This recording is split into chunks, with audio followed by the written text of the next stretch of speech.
हमारी भागवत का शुभारंभ ही भूत से होता है, प्रारंभ। धुंधकारी भूत ही तो बनाता भाई, उसी के उद्धार के लिए गोकर्ण जी ने भागवत सुनाई।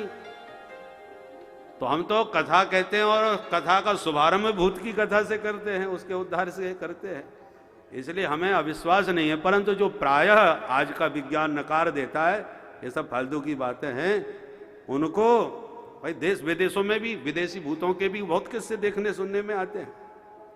तो हमारे भोले बाबा की ये पूरी सेना है, भूत प्रेत डांकनी पिशाचनी तमाम पैदा कर डाली महाराज। भोले बाबा ने, पर ब्रह्मा जी ने हाथ जोड़ लिए, भैया ऐसी सृष्टि नहीं चाहिए, आप शांति से बैठिए। अब ब्रह्मा जी परेशान, अब क्या करें भाई।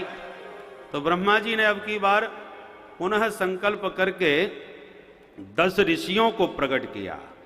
मरीचि, अत्रि, अंगिरा, पुलस्त, पुलह, क्रतु, भृगु, वशिष्ठ, दक्ष और देवर्षि नारद। ये दिव्य 10 ऋषियों को अपने संकल्प से, सात्विक संकल्प से प्रकट किया। वाणी से भगवती साक्षात सरस्वती का प्रादुर्भाव हुआ, छाया से करदम ऋषि प्रकट भय। पर यह सब संकल्प की सृष्टि है। अब की बार ब्रह्मा जी ने वाम अंग से कन्या और दक्षिण अंग से पुरुष को जन्म दिया, जिनका नाम हुआ मनु शतरूपा। ब्रह्मा जी ने कहा तुम दोनों मिल करके मैथुन सृष्टि का शुभारंभ करो।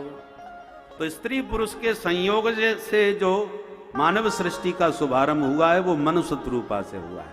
उससे पूर्व दिव्य संकल्प की सृष्टि थी। मनु शतरूपा से मैथुन सृष्टि का विस्तार हुआ।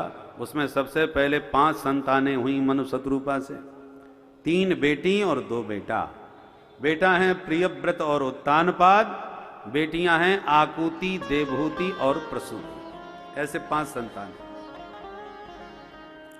मनु महाराज ने ब्रह्मा जी से प्रार्थना करी कि महाराज आपकी आज्ञा से सृष्टि विस्तार का प्रयास तो हो रहा है, परंतु पृथ्वी का हरण हो गया। अब बिना पृथ्वी के सृष्टि कैसे टिकेगी। ब्रह्मा जी ने ध्यान किया, ध्यान करते ही छींक आई, छींकते ही नासिका में से भगवान वराह रूप में प्रकट हो गए। बोल वराह भगवान की जय, जिन्होंने हिरण्याक्ष का वध किया और पृथ्वी का उद्धार हुआ। विदुर जी महाराज मैत्री जी से प्रश्न करते हैं, महाराज ये हिरण्याक्ष कौन था जिसने पृथ्वी का हरण कर लिया। तब मैत्री जी कहते हैं, विदुर जी महात्मा कश्यप जी की अनेक पत्नियों में एक है देवी दिति। एक बार सूर्यास्त के समय कश्यप जी बैठ के संध्या बंदन कर रहे थे और उसी समय उनकी पत्नी दिति काम पीड़िता होकर रति याचना करने लगी।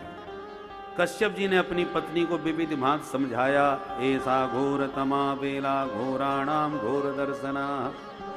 सूर्यास्त का समय है, भगवान रुद्र विचरण करते हैं।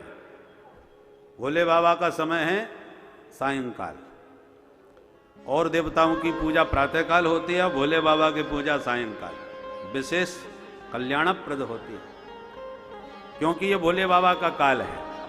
घूमते हैं, दुनियादारी को देखते हैं कहां क्या हो रहा है। सूर्यास्त के समय जो प्राणी अपराध करता है, भगवान रुद्र उस पर तत्क्षण क्रुद्ध हो जाते हैं। भगवान भोलेनाथ